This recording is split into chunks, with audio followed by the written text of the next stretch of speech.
Dear Mr. President, I'm writing to complain about a recent journey I suffered at the hands of your company.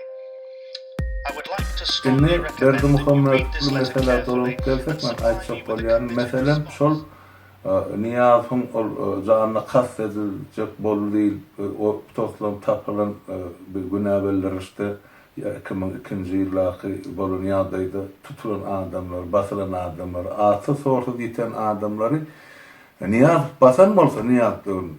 Ama Berdi Muhammed'in dövründe de edil son yali cezalandırış çağrılar kân geçirildi de. Atı sortu diten adamlar kân.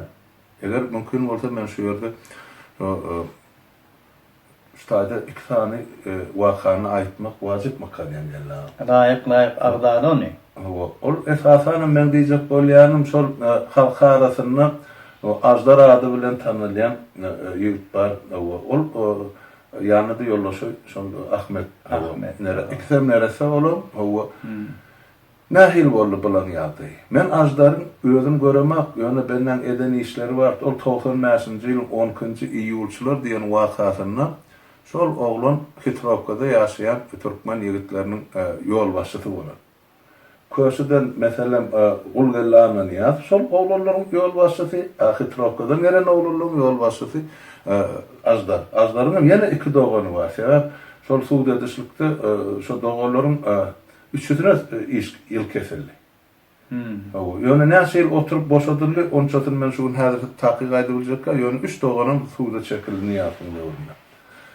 Sonra Niyazov öldü gitti. Bir sayı-sebep bilen yankı Ulgellana Niyazov halkara kuramaların kömegi bilen türmeden çıkarılıp Niyazov'un dövrüne türmeden çıkarılıp Kazakistan'a getirilip Kazakistan'ın izinden yürüyüp Somalia doğrultup bir adamı Norvegia'ya getirip şu tayda onun ağır stadiyadaki tuberkuloz keserini becerttiler. Son ol Norvegia'da 7 yıl 8 yıl tövre yaşadı. Ben ol geldiğini 3-4 kere gördüm. Tayda mihmançılığa da geldi. Bir de tanıştık. Şunyalık o telefonla kan görülüştük. Şol oğlan gitti son Türkmenistan'a. Bilemem. Şu Niyaz bölümünden son. Sen bar ine o şu tayda tayda prezident senin Avrupa'nı gördün. Belki kömek edersin yanına kömekçi olsun. Şolar yardım buna getberen adamlar vardı. Gitti Nur yankı Ulgellana Niyaz Türkmenistan'a baranın son bırak esmaka Ajdar'ın meselesi açıldı. Näme üçün? Indi men öz pikirim şuňaly. Sebäp Ulgelli tutsak edilenden son bular şol 95-nji ýylda bolup geçen wakalary täzeden iş açyp täzeden film beren bolmaly. Men öz pikirim. We Ajdar'ın şo taýda liderlik rolu üstçilýär. Şon üçin ol meresani idarlap başlaýar. Ol Wahhabistan der, ol maňlaýany ol mescidin gapysyna urup oturan dinnaramdan ol neresse şol öýdäki şagalar bilen öz garagyny bilen bütün Türkmen halky ýaly güzeran dolandyryp oturan adam. Ol 95-nji ýyldan bäri şol atışyk döwür ýödegilýänçe 10 ýyldan gowrak wagt geçdi. O 15 ýyl boldy. Enha bolan işler. Näme üçin şol oğlany mezbur etdiler eline yara galmagy? Hökümet öz eden jenayatyň üstüne gömmek üçin ol o taýda hamala Ajdar öz meýletin gelip şol milisiýalary ol tüpeňlenmişin ýykylyp ýatan haraba askaladyň içinden ol beýle däl. Hakikat beýle däl. Elbette. Onun ýanyna ýoldaşy var, Ahmet diýilen. O da bir garadamakly ýigit. Men onu kiçiräklikden tanýan, at minmäge gelýärdi.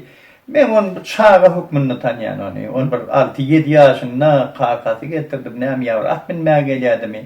O suratyny göremsäň ondan biraz gözüňe gelýär. Ýöne ilagda arasa çağı. Indi Ahmet diýilen şol. Bizim çalaracı eşdik. O taýda bizim şol yankı 9 aşavat komisar diýilen ýerde ine şu Vatandaýhan birleşigi şu taýda atsaklar ýörsädi. Bu geçer ýerler daş döwürü ýöne milisiýa däl, o köprüden geçer ýerlik däl. Ol şol Vatandaýhan birleşigine giýren onu kanalyň geçirýän ýerde bolýan. Bu 6-njy atdel mi, KGB mi, prokuratura mi her Ädimden bir adam menem saklanlarına bulur, gatyçyny bilen saklaýar. Men edil oturan türmem ýadyma düşäýdi. Hani ýaşuly gelbärik diýip meni çagyryp, o ýaşuly geldi näme gerek? Ütke şu adam gördüm, kim ütke şu adam dedim. Bilen ana atlamada uruşdaýdy diýip gorkutdyk. Soň eşdiýäs biz ýanky bir Ahmetli gurruny, bir ýanky Ajdarly gurruny. Şolar şo taýda bir ýerde maşyny oýupdyrlarmy, näme gaçypdyrlarmy? Gaçar ýalyk ýagdaý bolsa şolar gaçar eken. Ýöne bular gaçyranaklarmy, näme? Ýöne il içinde ýaýran gurrun şo taýda şol Ajdary özläpdirler.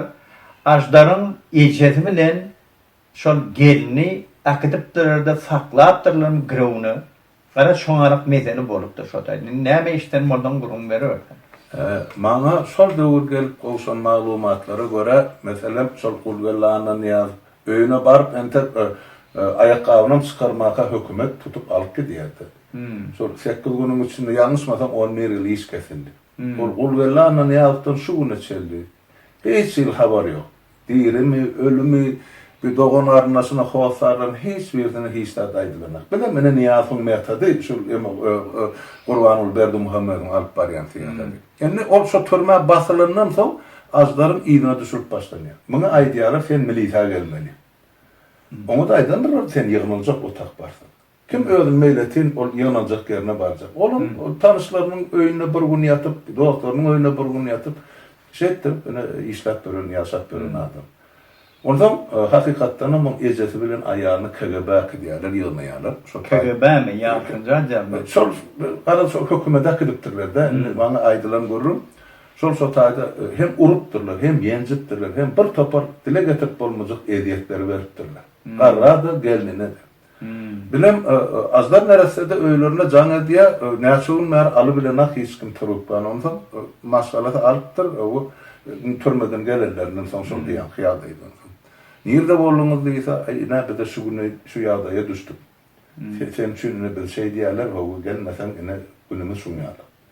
Ondan ol aýtdypdyr men şol ýykylan şol ıskılas menem bar şol heterokod. Men şol tak barýan diýerler görüşjek bolsa.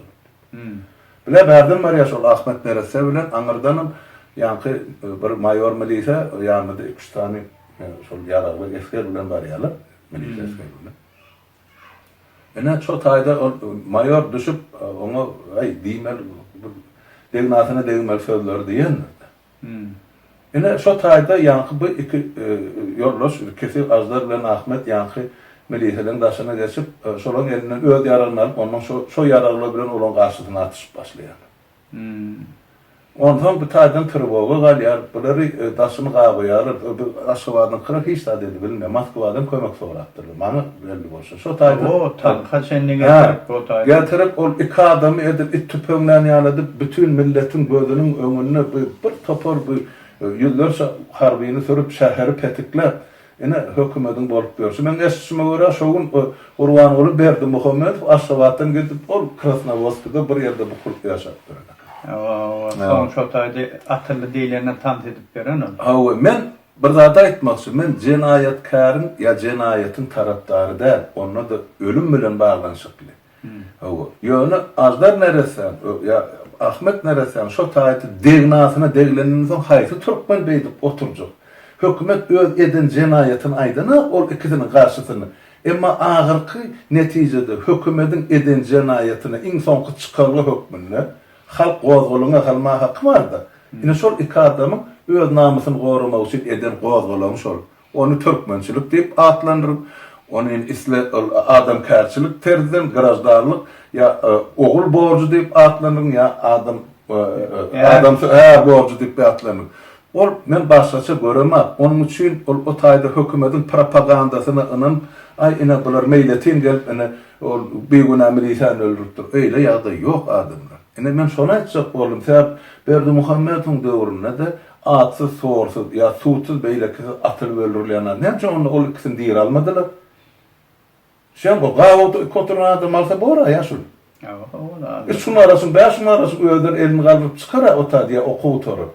Onu taktırıp artilleriye atıp deni dokuna. Göze diye. Göze diye. Beyle kalkın yaşlan göze korktunluk eden oyun Millet ya. korkutacak bolýar. Korkup saklaya halkı. Şol dine zulüm yolu bilen. O taýda hiç il pay hazam yok, düşünce de yok.